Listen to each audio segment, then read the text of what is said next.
bahay na nakapagagahan na, nakapaglaman na si Dad. Lugaw 25, minatamis 15. Pero sobrang init. Ayoko magpainit. Ayoko ding umahon. Kaya hindi tayo kakaliwa. Diretso tayo. Dahil uuwi na. Mainit na eh. Wala akong sleeves. Wala akong... Teka lang, may aso. Wala akong sleeves. Wala akong gloves. Pag ganun, nag-ride ng mainit, nasusunog. Pag nasunog, magmumukha kang batak. Magmumukha kang malakas. Ayaw magmukhang batak.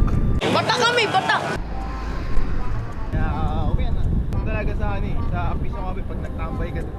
Ay hindi, doon sa Carmen's. Pag nagtambay ka doon, doon ka makakita ng mga magandang bike. Doon ako nagulat eh, doon sa may-ari ng Colnago C64. Pinahawak niya yung bike niya eh. Kasi ang kwento-kwento sa akin pag naka-Colnago, mayroon daw mga naka-Colnago bukod doon sa mga Francia. May mga naka-Colnago daw na ayaw na